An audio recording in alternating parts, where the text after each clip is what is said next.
All right. Hello, everyone. Welcome to the CG Cookie live stream. My name is Kent Trammell, and we've got two people with us today, Jonathan Lampel and Wayne Dixon. You should know both of those pretty well by this point. And yeah, today we're talking about real talk, hashtag real talk. We're talking about our failures, both as artists in our career, things to do with computer graphics and in our profession. We don't really, I feel like people don't talk about that too much, at least not, it doesn't make sense to like make a tutorial about your failures or something like that. But it's a crucial part of learning, the learning process, the learning journey to fail and learn from that. And so I got the idea to do this topic on the stream from Tim von Ruden. He ran the concept part of our site for many years. And he did a stream similar to that and said it was really therapeutic for his community and to hear from, for the community to hear from who they learn from about their own failures. Like that was really, really a good thing. So that's what we wanted to do today. And yeah, so that's pretty much it. I'm trying to think if there's any other things to like notes to talk about, but I don't think so. So I guess to get started, do you want me to, I have a list of my key failures in the milestone failures in my own journey, and I can, I guess, start with one of those, or do you want to talk? I reckon that'd be good, Kent, because we put you in high esteem. We're like, Kent, this guy never fails. He's so brilliant at everything. So, like, why don't you go ahead and tell everyone how horrible you are at 3D Oh, and how many mistakes that you make? Well, that's extremely. I don't know why you're so kind to me, but yeah, you always give me compliments that make me feel awkward. But thank you, Wayne. So yeah, and to segue into that, it actually involves. I'll tell the backstory of the first big failure in my own journey, and it was in college. And so all through my life, I was an artist. I grew up in a fairly smallish town, so there wasn't a big pool of artist people. And so being able to draw competently, I kind of stood out. And that was very much part of my identity all through grade school, middle school, high school, and into college as well. And so like, like any normal person, you try and be humble through that, but it can turn into pride. Your confidence, which did develop for me, like can slide into pride. And into college, even like I had done some CG before college, and let's see, sorry, I lost my train of thought. Literally, I You lost my train did of thought. CG before college, and then you Yeah, went to college. right. So that even gave me a little bit of confidence going into. I hit the ground running, in other words, in college. And so towards the end of school, we were in our last few months. We were working on our demo reel. A contest came up that me and my friends wanted to enter, and it was for a website that was putting on a conference after, like the contest led into a physical conference, and so we got excited about this. It was taking place near our school, so we thought if we won the contest, it would be right in front of all the job potential, hiring people at the conference. And so we would be in prime position. DreamWorks was going to be there and some other people that were good places to work for. But DreamWorks was the big one. And we thought we were going to nail it. We knew what we were doing at the end of school. And so we got to work and we worked really hard. I am still proud of what we did. Worked a lot of late, like the last night before we submitted, we got into the rendering process, and it was I guess I should say what the contest was. It was creating an environment based on a theme, like a prompt from the contest, and we created this kind of Wild West environment that was kind of frozen in time. So there was these two characters. We went over and beyond putting characters in there, and we got to the rendering part and spent literally all night. That was the first time I ever made it all through the night, worked through the night, and never slept. But so we were really committed to this. We felt like we worked really hard. We were confident, if not a little prideful, of what we thought we knew. And then the contest was over, and the results, we didn't even place. There were only like 6 teams. We didn't place second, third, honorable mention, nothing. Oh no. Yeah. Out of 6 too. Exactly. It wasn't even a big group. And I mean, we were like, I don't remember ever communicating with the other groups other than like say like, hey, that looks cool, little comments here and there. But like between my own team, we were competitive, and we were like thinking, oh, we're going to crush this, like this stuff isn't really that good, or, we were just being stupid and young. and to not even place was pretty embarrassing. There were classmates who knew how into it we were, and they were kind of, like giving us a hard time about it. Oh, no. But so before we went to the conference, the guy who ran it was a modeler at DreamWorks, and he happened to be giving a speech, I guess because it was in the same location. He was coming from LA, I guess, where that's where DreamWorks is at, I think, right? In California. He was coming to Florida to do the conference, but also was stopping by our school to give like a 2-hour talk. And so I emailed him. I was like, hey, we competed in the contest and just wanted to get some feedback about from you, since you led this. And he was like, yeah, sure, that's fine. So after the talk, we watched this talk and then stayed around and talked to him. And he said, oh, it basically looked like a game environment. And we were looking for, photoreal, like high quality renders. And like, we knew that and we thought it looked like that. And it was like, I remember it pushing me back in my head, just being like, I don't even know the difference anymore. Like, I had a very high level professional tell me that my our super hard work, like was indistinguishable from games, which at the time that was like 2008. Like, games had progressed a lot since then. So anyway, that was my first failure. It really took some notches down for me in terms of what I thought I could do, what I thought I was capable of, what I thought I had learned through an expensive education. And didn't land a job at the conference, just kind of realized that I was another I was one in a big pool of talented people. And that was an important thing for me to learn at that time. So just to put our mind all at ease, like it worked out okay in the end, didn't it, Kent? Like you ended up getting a job? It did. It absolutely did. So yeah, it wasn't the end all. What's going to happen to Kent? Don't give up, Kent. You can do it. And then he became a doctor. Forget CG. I was done. No, but so I think that's only a failure if you fail to learn stuff from any particular failure. And so maybe you could go over the points of what you learned. And to me, it sounded like you didn't. You thought you were at the top of your skills knowledge, right? So you were here, and you're like, this is the best that we can do. And then someone came along and said, oh well, actually, you're down here. We were looking for someone up here. So did you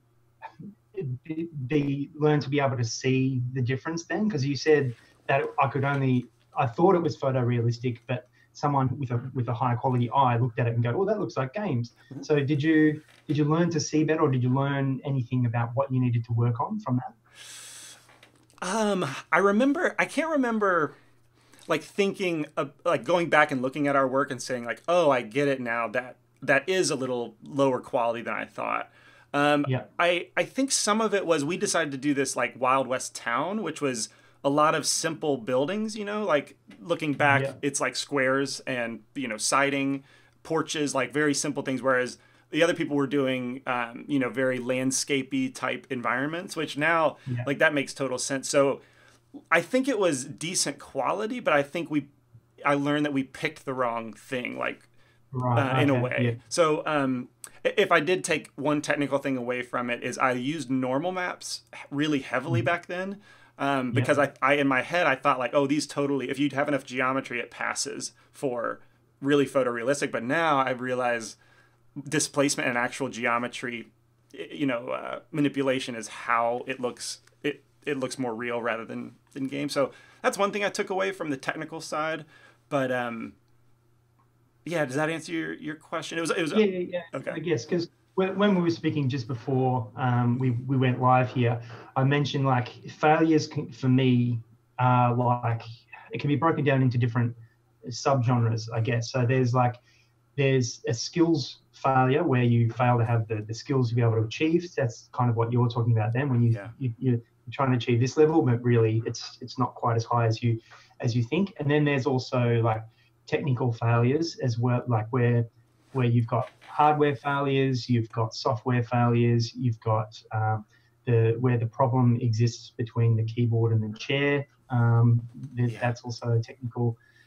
It's basically a human error. And then you've got like more professional things where you just totally you go down the wrong path in your professional career, and you totally balls it up. So maybe I could talk about, let me talk about one of my failures. I've mentioned it before, just because it's kind of similar to what you were talking about then. It's when I tried to get into animation school, and I thought I was at a certain quality level because I got all the animation books that you're meant to read, and I was studying them, and I was drawing them in not on 2D but pencil, as well as like trying to do them in Blender and stuff. And I'm like, yeah, I understand all this animation thing. So then when I applied for animation school, you had to just submit a show reel, and I had all my things on there, like the Big Buck Bunny dancing and doing all these other cool moves and stuff. And I was trying to get into like the third level acting stuff, where that's the stuff that I wanted to learn. I'm like, yeah, I've got all the basics down. I know what I'm doing. I want to get into some acting and making some characters talk and make it all believable.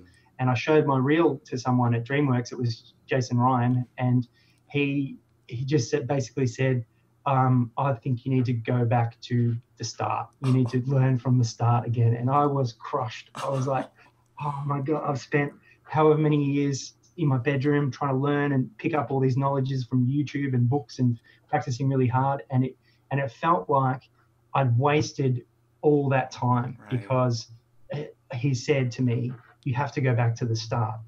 And it was like, you don't know anything. Like all that time, do it again. Oh my goodness. I was like, oh. But then I think I was like, right, well, this is someone who knows what they're talking about. It's not just someone on the internet going, you're horrible, you should quit and give up and delete your. It's someone who is in the industry, they know. And if they're telling me to go back to the start because I've missed some important stuff, then I will. And I'm so glad that I did, because when I went through from the start and I had someone guiding me, I was like, oh, it all opened up. It was like, I understand what I missed now. And it's all those missing pieces that I didn't know all fell into place. I'm like, oh, I understand this now. So I learned that you've got to, well, from failure, it's only a failure if you fail to learn from it. So that I just copped it on the chin, and I went, right, this person knows what they're talking about. Go back to the start and just pick yourself up by your boots and start again. It's not really how it worked, but it turned out all right in the end, because I think I understand animation now. Like I'm like, you've turned it around. You do. Yeah, I turned it around. Man, DreamWorks just slaying our dreams. That's funny. Yeah. I think you also need to learn from that as well. Like in all the other things that I do, like stand up and acting and whatever, I guess it translates to other industries as well. You get knocked down, or you get knocked down and you get turned down constantly. And I think it needs to be like that. Certain industries need to be like that, because you've got to cull the people who don't have that drive and that passion for it. So if you want to be successful in whatever area that you are, you have to have that passion. You have to have that drive. You need to be able to get knocked down and get back up. I think it's the 17th Rocky movie, or whatever they're up to, whatever the last one was. It's not how many times you get knocked down, it's about how many times you get back up. And that's true. Was that Rocky 24? I think that 5 was the last one I saw. That guy does not learn from failure. He's like, that's awesome. Oh my goodness. So Wayne, when you were told that, how long do you think it took you to like be humbled, I guess, and then like develop the passion to start over, sort of like to take his advice seriously and keep going? I reckon I went through a gamut of emotions in about it was about a week or 2 weeks. Or maybe not quite two weeks, but the first couple of days I was crushed. I was like, like what am I going to do? Like this is what I wanted to do. And he basically said that you've got no skills. Well, that's not what he said, but that's how it felt to me. It's like, So I think I went through a gamut of emotions of like, hey, stuff you, buddy. You don't know what you're talking about. But he does. like that Gollum scene where like there's the two Golems and he's like, yeah, just get up, Wayne, you can do it. Shut up, you're horrible. You should quit now. Yes. That's my precious. Like, yeah.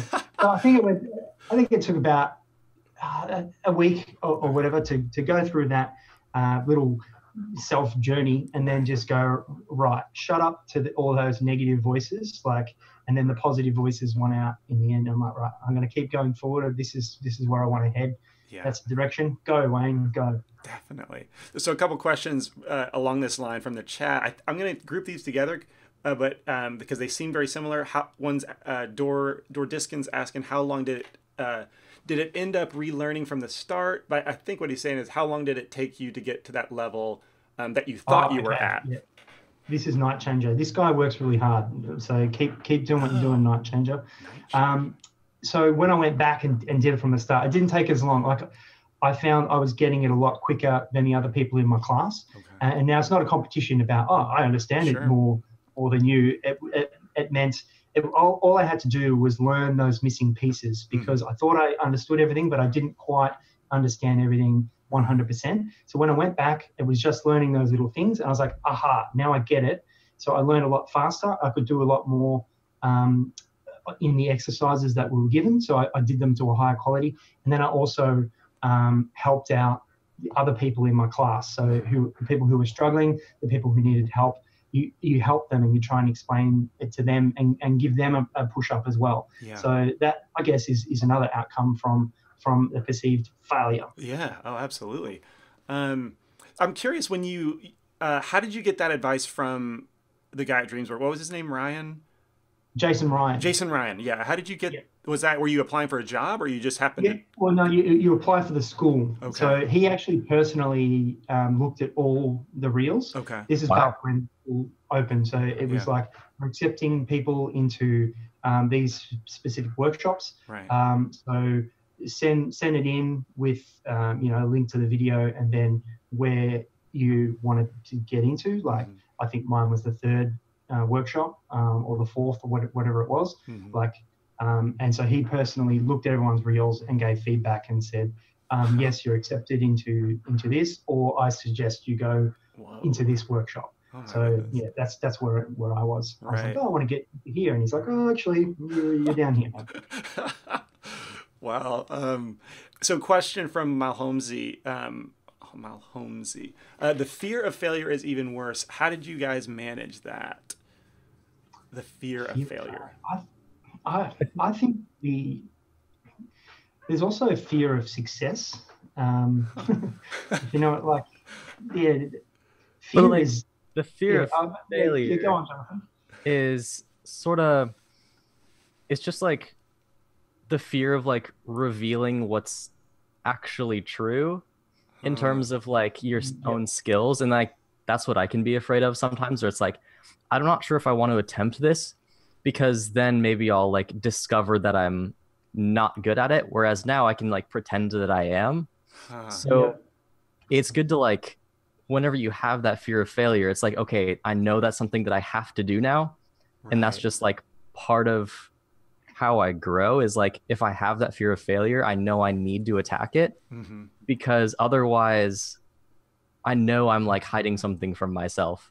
And it's like, I need to like reveal the part of it that's like trying to hide. Yeah.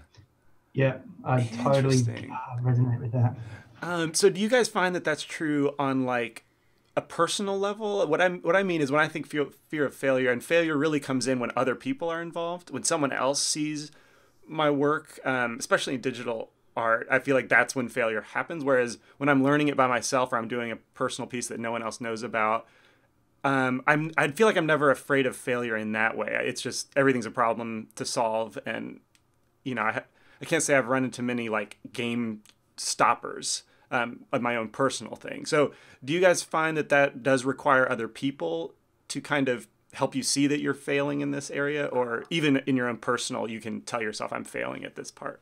Well, I think there's a different level of failure. So when you're working on personal projects, like at the moment, I'm working on a rigging course, which is not part of CG Cookie. There'll be some rigging stuff coming later, but I'm just trying to rig a car.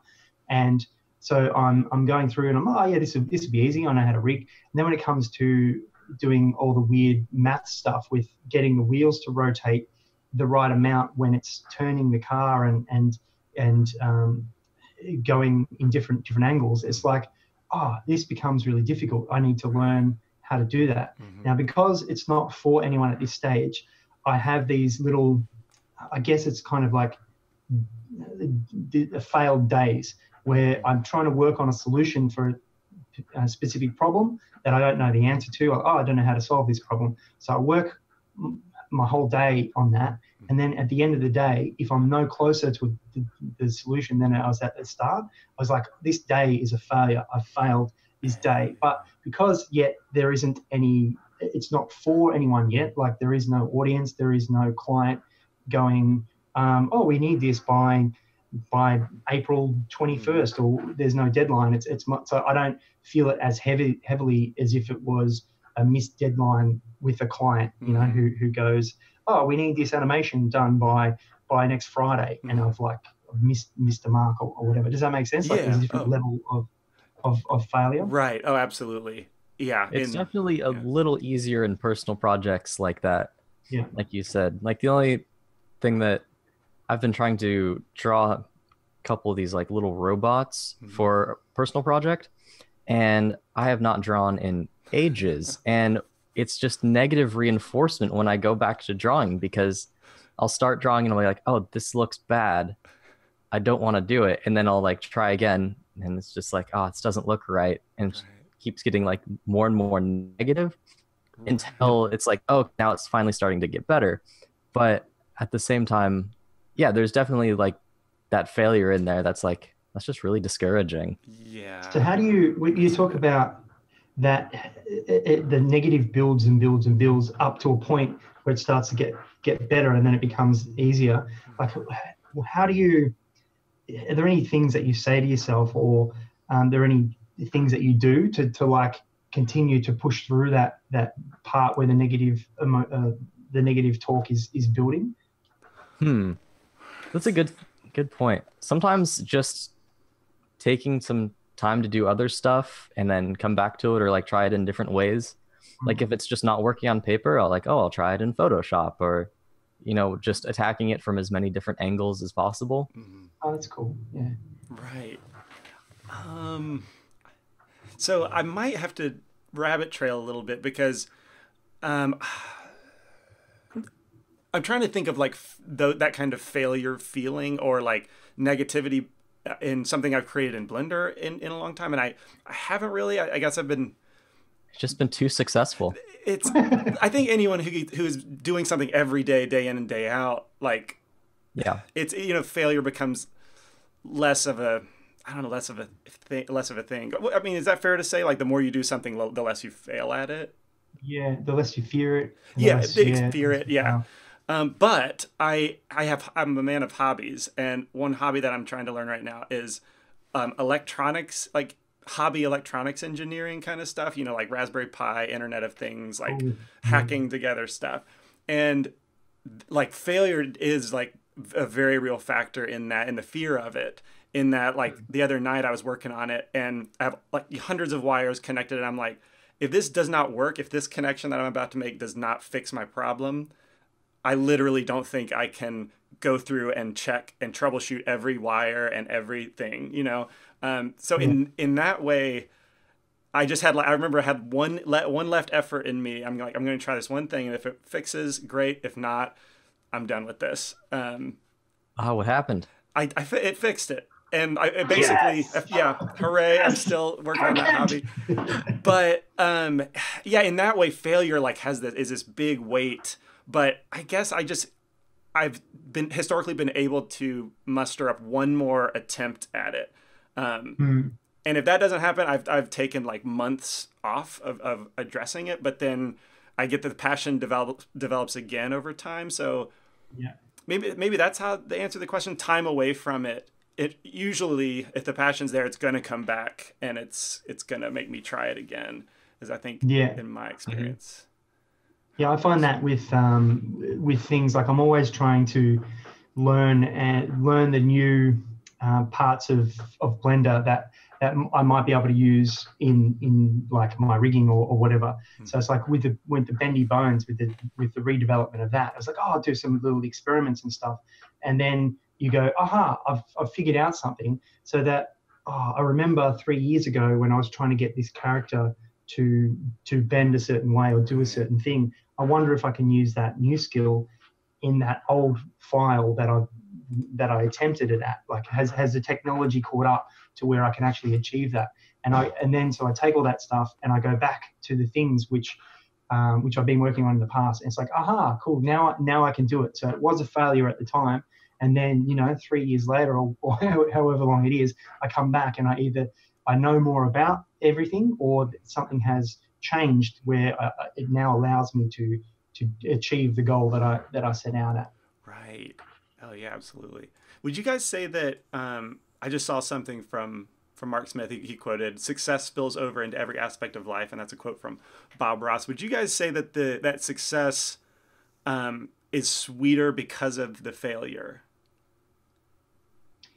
I think it's more, I think if you really struggle at something, and then you finally, like your example with all your wires, like you're trying to connect these 1,000 wires like 700 times, and then you finally get it. Yeah. It's like, aha, this is great. Man, that felt great. I think you learn more if you fail a couple of times first, and that's why, like with the animation bootcamp stuff, and everyone's been putting up their work, and not that this is it's a failure, but I've been going over everyone's work to point out those little things, which is stuff that they might not quite understand yet. So when I point them out, then they can like learn from that and go, aha. So not that it was a failure at the start, but it's like it's giving them a more full understanding of how this animation stuff works. Right. So I've lost my train of thought. No, I think that was pretty fail. No.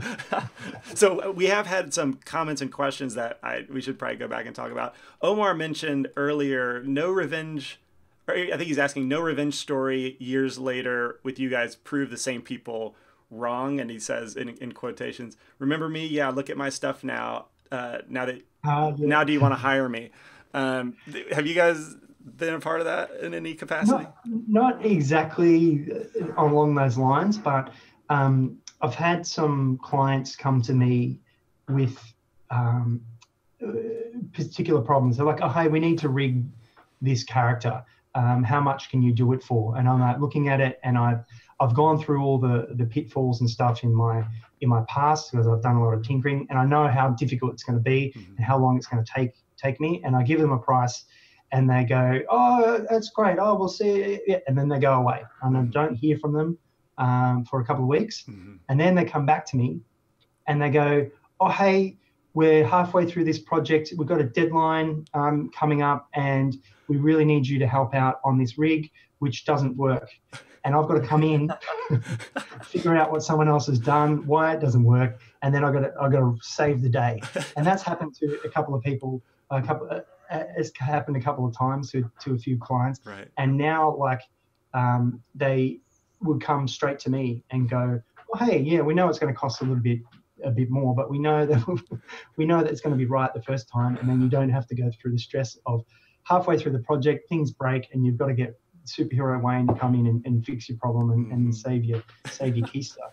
So that's kind of not exactly what you're saying, but it's close. Yeah. So you're like, should listen to it in the first place. Yeah, I completely get that. I feel like you're way too professional of a person to actually do that, and probably too good of a person to even think it in your head, like that phrase. But I'm kind of the same way. I would say that professionally, you would never want to burn a bridge like that or threaten a bridge like that to actually, like show off later. But I have burnt bridges, not intentionally. Okay. By total accident, and it comes down to failure. Last Christmas, not the one that's just gone, but the one before that. Right. I was going away at the end of the week, and someone's contacted me and said, "Oh, hey, we need this character rigged. It needs to do this, and how much would it be?" I've worked with them before or whatever, so I was like, cool. And because I had to leave at a certain date, and then I'll be like away from a computer, not being able to work on it or whatever. Right. I've just taken what they've said and I've gone, oh, it'll be this much, and I've started the work. And I never normally do that, but I've worked with them before. It's just because we're at different time zones, and sometimes different time zones can be beneficial because you do your work during their nighttime hours, and then during the day they do their work, and so it works quite well. But usually to start a project, there's like a day lag of like you talk to them, then they respond, you talk to them, and then you start. So there's a couple of days, a day or two before the project goes. So I'm just like, right, I've got enough information. This is great. I'm just going to start. I started the project, and then I went away, and these people come back to me, and like via email, and they're like, "Oh no, you've done it wrong. We needed it to do this, and it doesn't do this. How come it doesn't?" And I was like, "Oh," so they're in the middle of their project, and then I'm the one who's made the errors. And then they've had to go to someone else to go, oh, hey, can you fix this guy's stuff? Oh, no. Right. And you're like, oh, I just done what I said I would never do. And then they have never contacted me since. So you go, well, I just burnt that bridge. Right. By accident, not intentionally. Yeah, that's different. Wow, yeah. Man, bridges are important for sure to maintain those. Accidents aside. Let's see. So a question from Matthew Allray. How does one separate their failure from their positive self-image? I think that one's pretty good. That one's deep.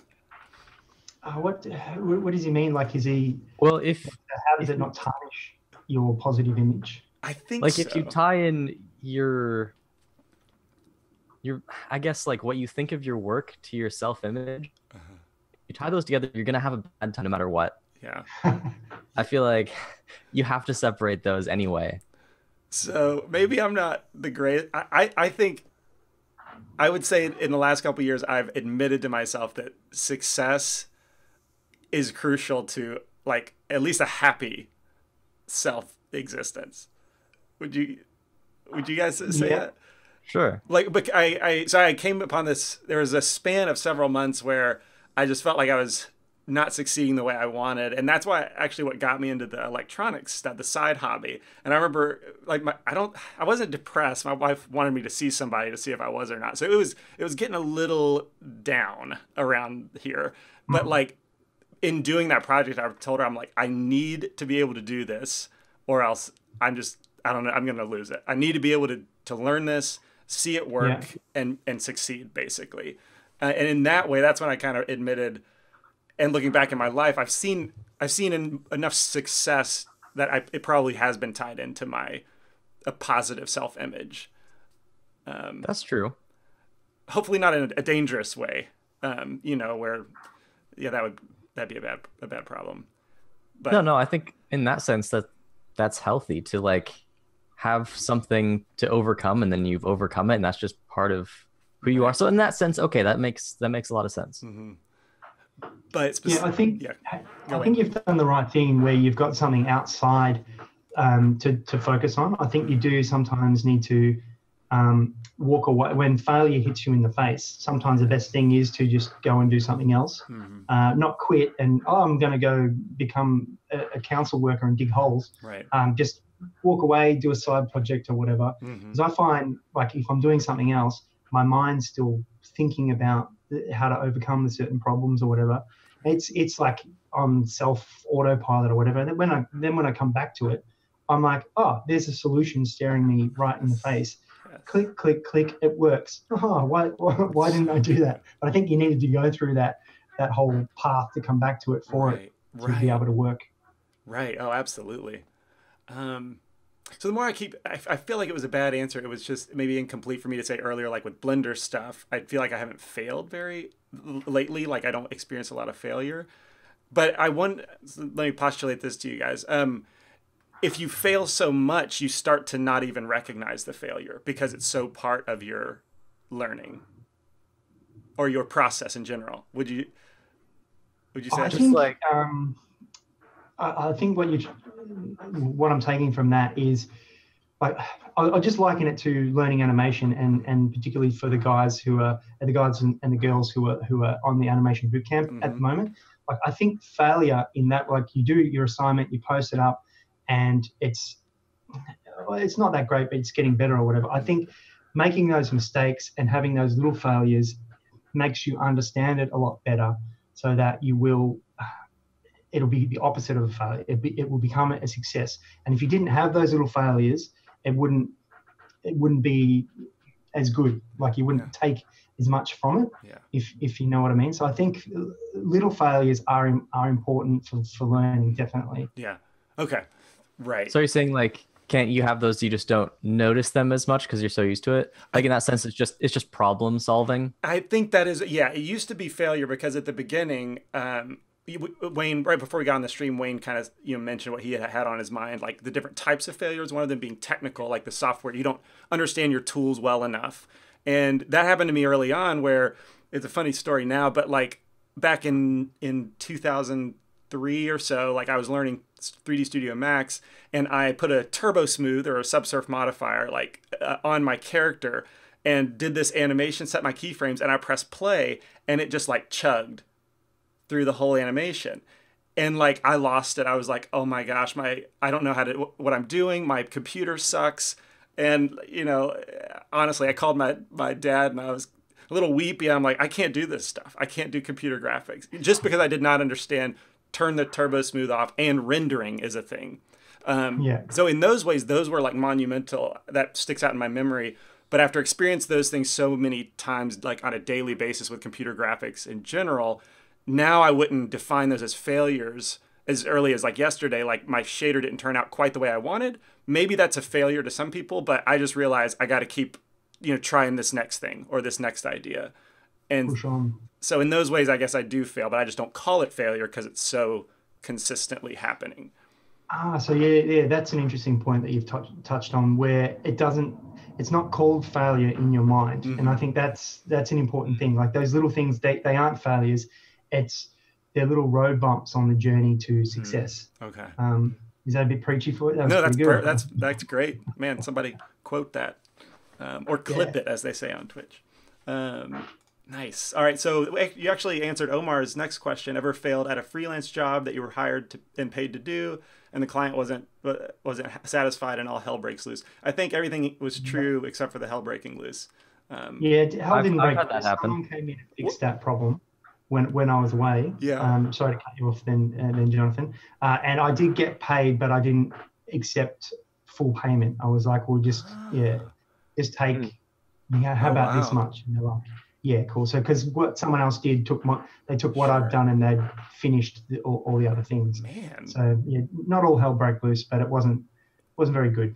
Wow, that was pretty nice of you to, forfeit based on the quality, I guess, that you felt was lacking. You forfeited. Well, I think for me, quality is an important thing, and I think that it's also a curse, because the more experience that you get and the better that you get at things, your quality level, or what you're trying to achieve, always rises, and it becomes more difficult the better that you get. If you know what I mean. Animation starts to take longer because the quality of animation you want to reach is higher. Right. Yeah. So it's a blessing and it's a curse. So when I don't hit that mark, when I've totally stuffed up, you've just got to be able to eat humble pie, and you've got to go, well, I'm sorry, I've cost you guys time, I've cost you guys money, so here's a discount, and I feel really bad about this. Right. And they were gracious. They're like, here, I mean, it's always a risk working over the internet, because someone can just not pay you. They can just go, thanks, sucker. Yeah. That is true. That'd be a bummer. Right. So Lampel, did I hear you say that has happened to you, including the hell breaking loose? Not hell breaking loose, but one of my first freelance projects that I did, I was in over my head, and what I delivered to the client was not what they were expecting, and like not what I was expecting to have done either. I just like couldn't get it to work the way I wanted. Yeah. And part of it was technical, part of it was like I wasn't aware of like the technical limitations. Right. And so, yeah, hell didn't break loose, but I ended up spending so much time that like by the end of the job, like it took me forever to actually fix all of the things. Right. And I calculated it down to like I was getting 30 cents an hour or something at the very end. So I was like, ah, that was rough. Right. Yeah, But I finished it. I got it like done, but it felt awful. yeah. We've been there where you work way too long on a project because of your inept like you just don't know what you're doing, and so you go, oh, yeah, that'll take me 10 hours, and then like 300 hours later you're like, I shouldn't have said yes to this project. Yeah. Wow. Okay. But you learned from that, Jonathan. Did you? I did. Yeah. Did you learn to do like? There's certain things that you can learn from that. One thing could be never to do anything like that again. If that comes up, someone says, hey, can you do X or whatever it was, you just go no and you walk away. Or you can learn from the mistakes and add to your experience level and go, I know if I got this job again or something similar, I would know exactly how to do it. So which box do you fall in for that particular thing? It was a little bit of both. Part that I was having trouble with was the animation, is because I thought, oh, it's just a very simple animation, should be fine. But I'd only really done mostly modeling, and I was like, oh, things moving from A to B, that's not that hard. And that's, as you know, yeah, that was the rough part. Start, Jonathan. So we got another question from Eduardo. I read in a book that when I'm struggling with something, draw 20 of it. Is that a good thing in 3D? So I think he's saying like repeat it several times. You're always going to get better with each time. Oh yeah, absolutely. Yeah, that's a pretty good principle. Solid. I think it depends on what it is, because doing it 20, like if it's drawing, yeah, draw it as much as you can. If it's something that takes quite a long time to put together or something like, as Jonathan mentioned before, attacking it from a different angle can sometimes help. So maybe the numbers are going to change. So not drawing it 20 times, but maybe you're going to have 3 attempts at something from different ways. What if I try and do it this way? Oh, now it's for something completely different. What if I try and achieve that problem, so the solution to that problem this way? What if I use modifiers instead of X? What if I try using I have no idea, but a normal map instead of a texture? I don't know what that is. Is that a thing? Those are words. Yeah, well, they're words in the system. Yeah, I know what I'm doing. Yeah. That's awesome. That's a really good point, because in 3D, I think the closest thing to, I would say, like drawing, in my opinion, is sculpting. Like you can just pick up your pen and tablet and start going, but it takes a lot longer to form a 3D shape than to draw it. I wish, Tim, maybe that's not 100% accurate. Maybe there's things that can sculpt faster than drawing, but in general, I would say that it 3D takes longer. And so that advice from Wayne, like I remember when I was trying to learn human characters, if I did the same character 3 times, I would have gone nuts. Like just taken forever. Weeks. Yeah. But if I do, that regardless if it's the same character or if it's different characters, but all human, those will teach you the same kind of things, but it will take, months, if you're diligent. So in that way, like to learn human modeling, I modeled various human, subjects. Different times. Right. One thing that just kind of reminded me then is like trying different approaches and stuff. I guess it's kind of relative if you're doing rigging, where you're trying to solve a rigging problem. Like, how do I get this to work in a specific way? What I sometimes do is in my work in progress file, I have it saved at a certain point, and then I go, right, and I try out a few different ideas, and I go, okay, I try this one for a little bit, it didn't work, and then I come back to my save point, and then I try a different idea. Okay, that didn't work. I come back to my save point, and then I try a different idea and go, okay, that did work. Right. So then what I do is I go back to that same point, and then I try and recreate it in the best, cleanest way, because I've probably got things all messy as we go there. So that's coming back to a safe point sometimes helps you avoid the path of failure. If you're like, okay, that way didn't work. Aha, this way works. Oh, absolutely. And that's just one little thing that the way my mind works. I do very much the same thing with a shader. Once I get to a point that I like, and I'll branch off different ways to where to go next for sure. Another question from Matt Curtis. I find that most of my artistic failures are failures in design, but success in execution. Do we ever experience that? That's a good point. That's a really good question. All the time. I could talk about that for a little bit. I would say that I was, I learned realism. That was what I always strove for in my like journey, was realism, which I think is mainly execution. Like it's figuring out how to recreate what already exists. There's not a lot of artistry necessarily in recreation. And so it's only been in the last maybe 5 or 6 years that I've started to admit to myself that I'm not a great artist, in that like expressing myself and making something new. I'm not great at that, but I want to learn it now.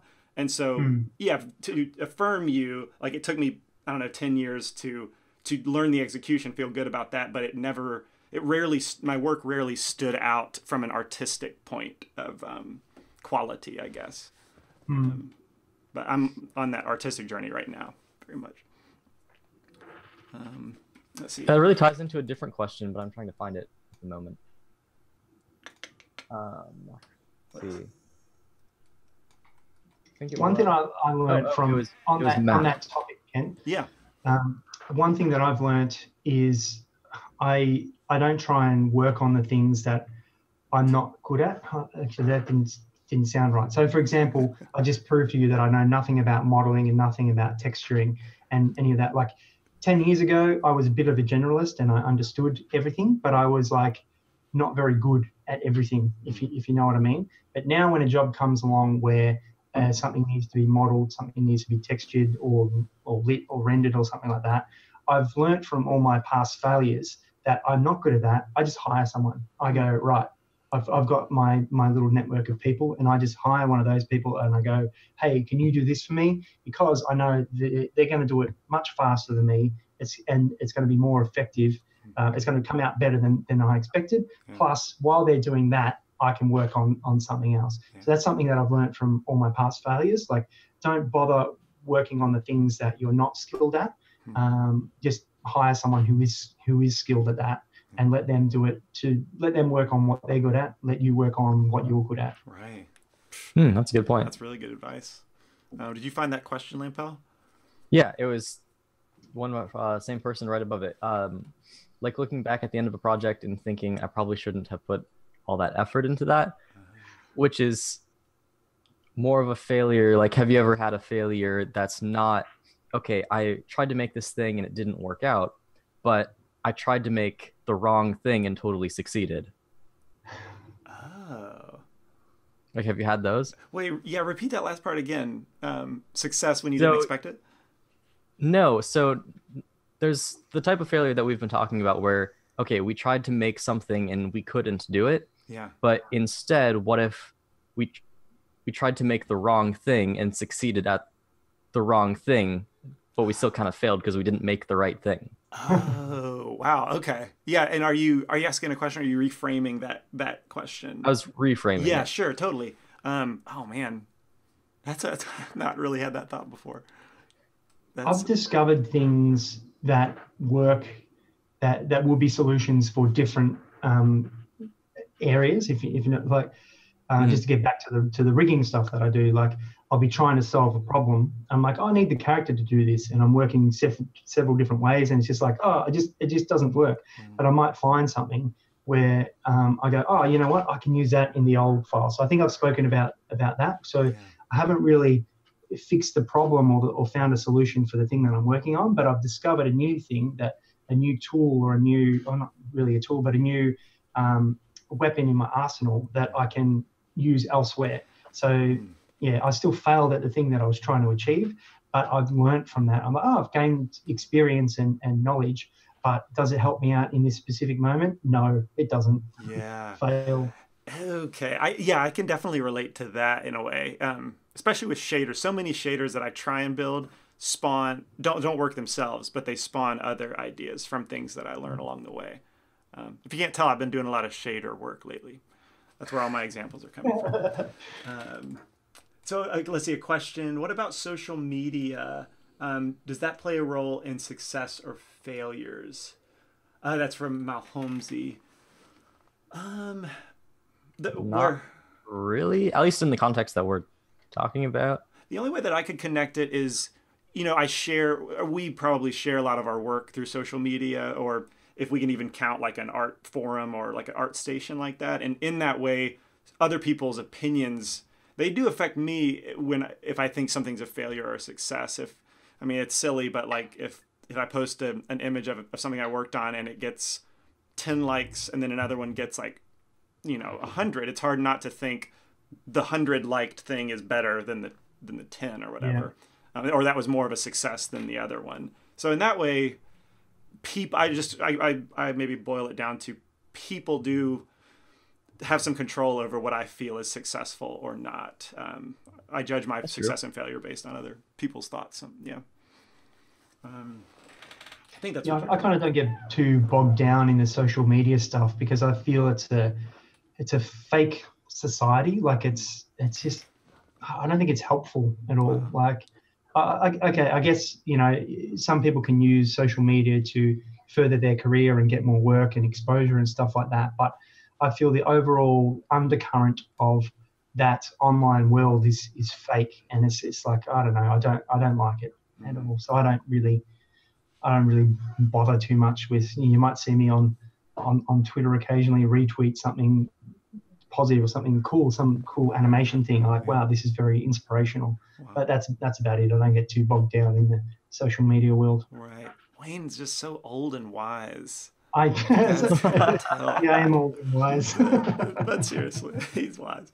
Now that's yeah. To your point, like I look at, so I keep in touch with Tim. We'll chat occasionally, Tim Von Ruden, and now he's doing his own art thing, and it's highly tied into Instagram in particular. Like that's his lot of that type of artist, self-made digital artist of modern times, like is tied into that.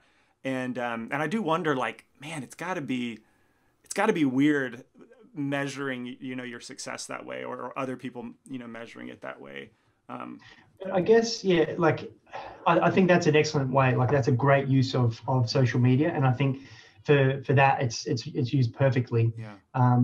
But I think you should, like what you spoke of before, Kent, with your game environment or the game environment. Yeah. Like your success could be viewed by someone else as a failure, and that's the case. Like you did something to the highest level that you could achieve at the time, and that is a success. Yeah. Like because you're a certain way along your journey. Right. Like so that's as good as you can get now, and you've pushed past where your current skills were to grow, and you've reached this high. Yeah. That is a success. And if someone else higher looks at that and goes, oh well, it looks like a gaming environment and it's not that great, to them it's a failure. Whoa. But I guess it's the perspective on where you are in your journey and what you're trying to achieve.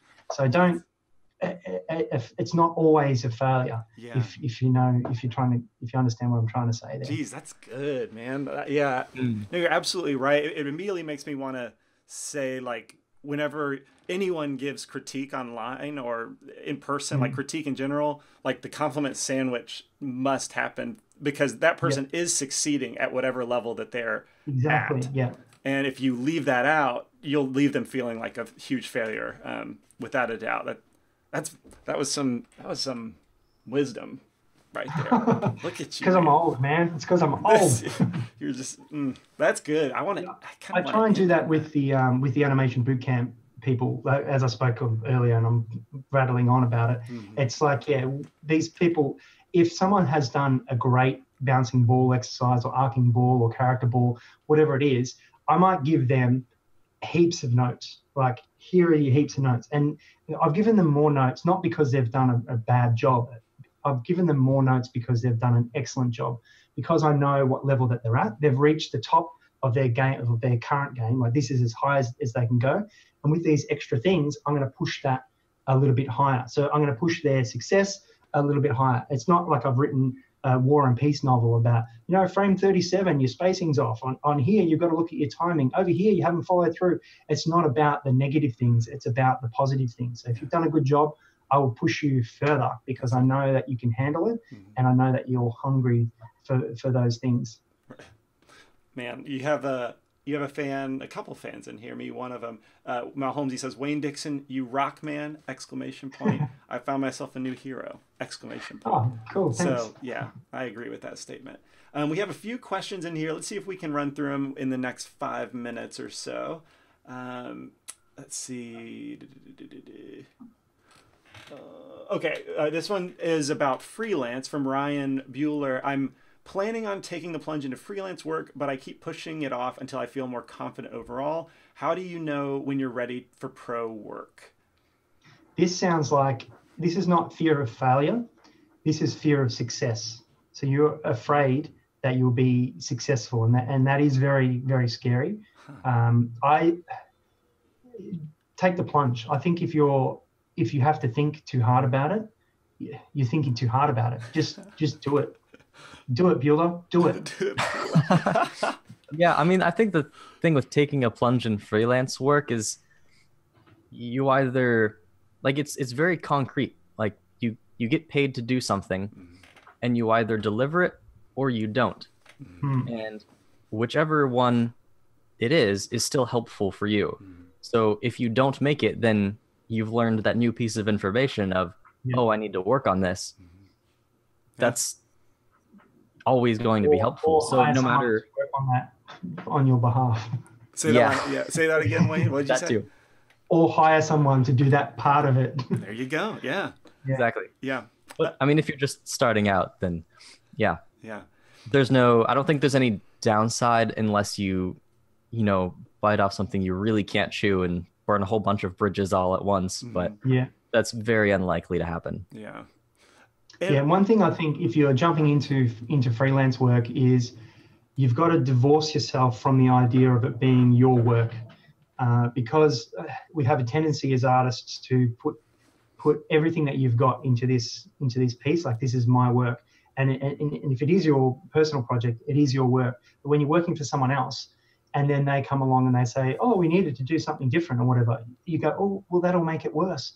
You can't have that. You've really got to just go, right, you've got to be mercenary about the changes, and you've got to have a thick skin, because people will come back with feedback, not always in the compliment sandwich of, oh, this is great. Can you change this bit in the middle? It's sometimes it's really just do this. And you've just got to be able to learn to cope with that. Yeah. So yeah, good luck, Bueller. Yeah. I want to add one thing that worked for me in terms of the confidence department is, luckily you're not forcing your work on anybody. Like, you're going to have a portfolio. They're going to come to you because based on what you have showcased about yourself, they think you can do this job based on that stuff. If someone when I've gotten it occasionally, but like, hey, can you animate this character?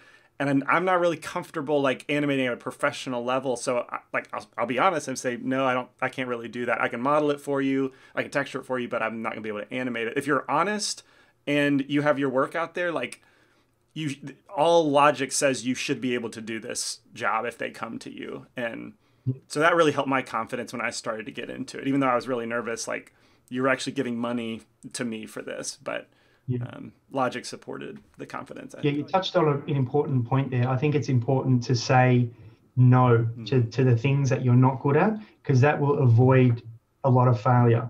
And I think, maybe you need to make a few mistakes and learn that the hard way.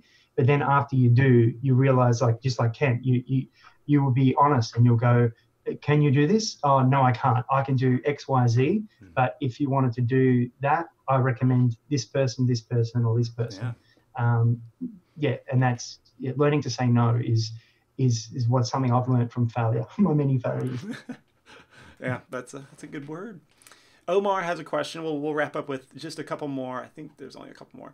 Omar is saying, have you ever been so down with a fail that you considered going into construction, like the physical labor?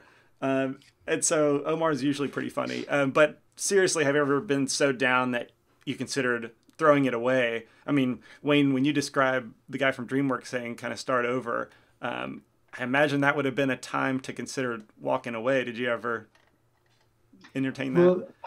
Well, I didn't. Well, I did in my week of going through all the gamut of emotions and the self-talk. Like, I often still do have moments where you go, if I was a carpenter or if I was an electrician, you walk in, you do your little thing and you walk out and the job's done. But some things that we do, like it's harder than that. But I don't know. I think we're drawn to the things that we really want to do. So yes, Omar, I have those moments where I go, if I was just digging a hole, that would be great, because I could go and I could dig my hole, and when my hole is dug, I walk away knowing that I've dug a great hole and it's filling with water. So if you've seen The Castle, that's from a film. Don't worry. Oh, no. All of the Australian people will be like, you dug a hole, it's filling with water.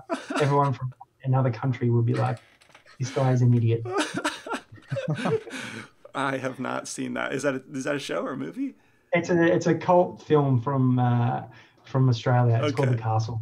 Yeah. If anyone's from Australia on here now, you'll be like, yes, I know what you're talking about. Please sound off in the chat. Oh, that's great. I hope that. Yeah, I think that answered your question. I personally have never.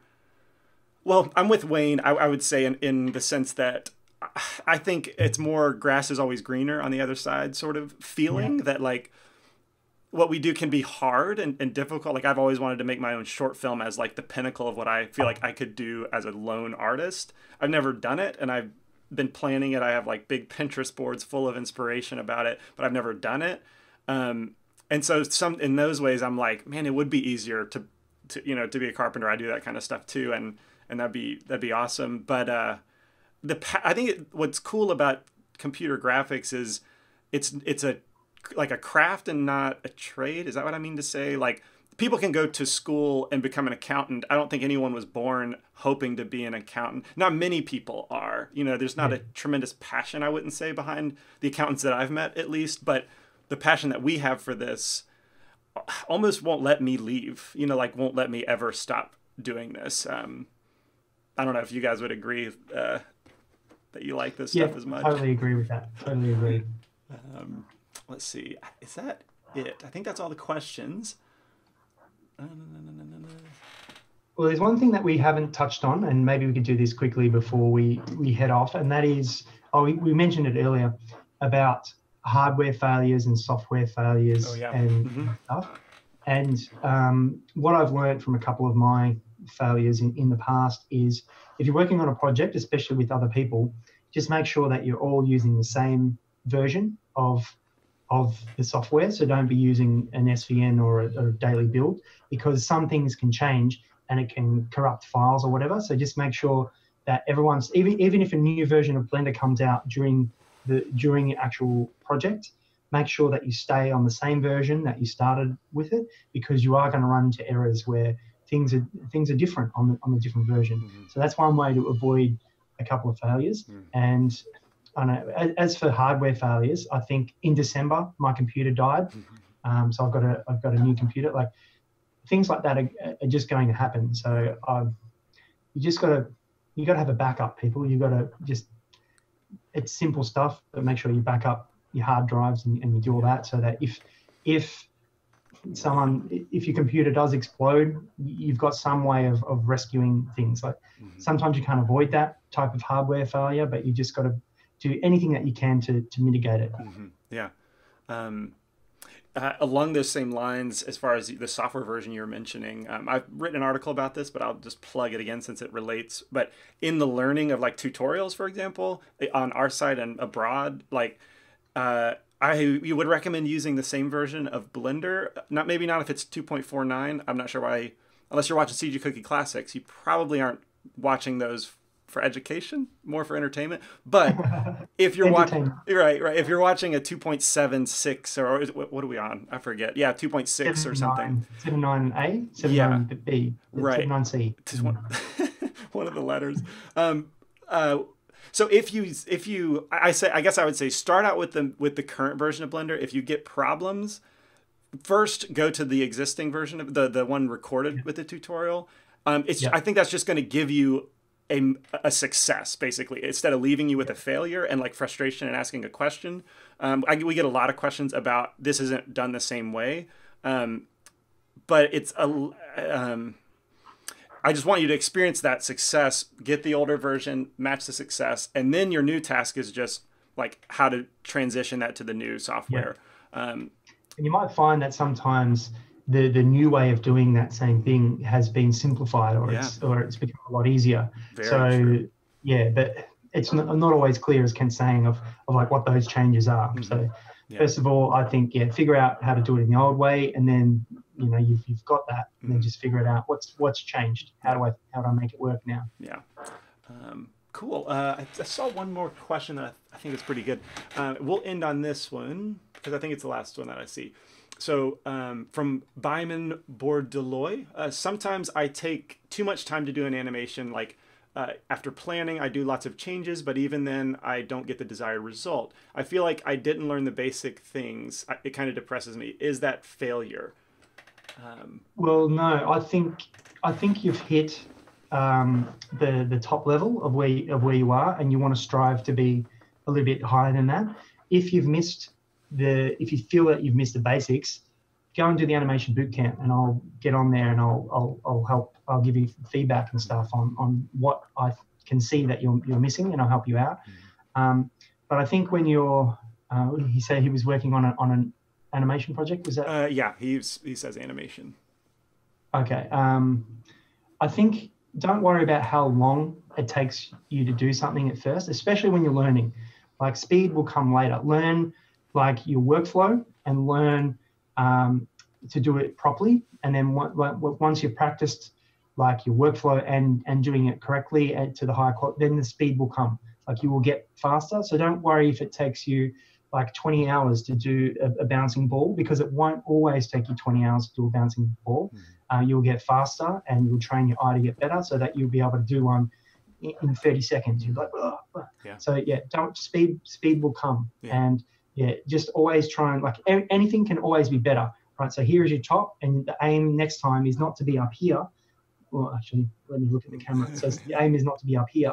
The next time that you do it, your aim is to be here. And the next time you do it, your aim is to be here. You've got to step up to there. You don't just, sometimes you do have a big, oh, wow, I understand something profound, and you have a bit of a jump, but, it's not always going to happen that way. You always just baby steps to get to where you want to get to. Yeah, I couldn't emphasize that point. The aim, I think, is really important as you're learning.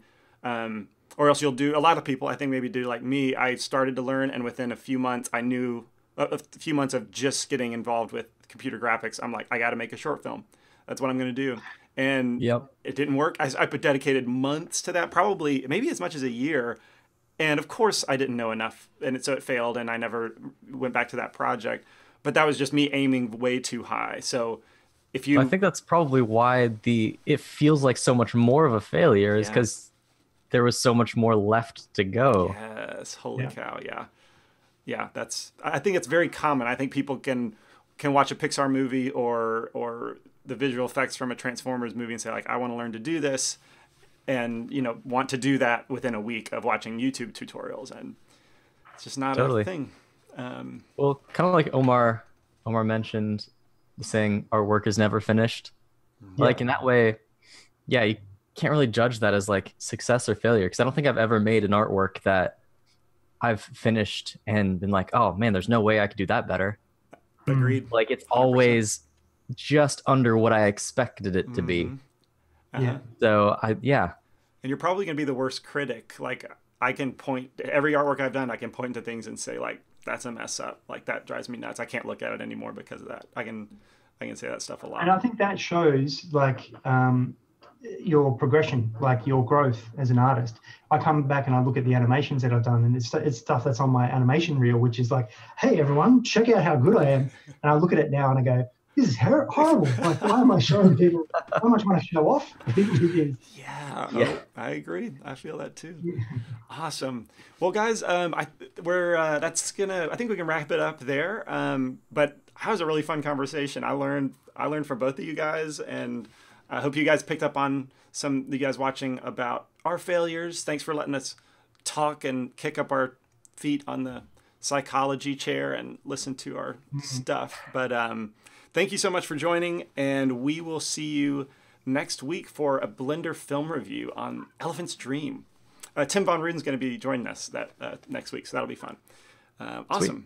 Thank you, Wayne. Thank you, Lampel. Thanks for doing this with me today. Thank you. And you guys have a good rest of your day. See you later. See ya.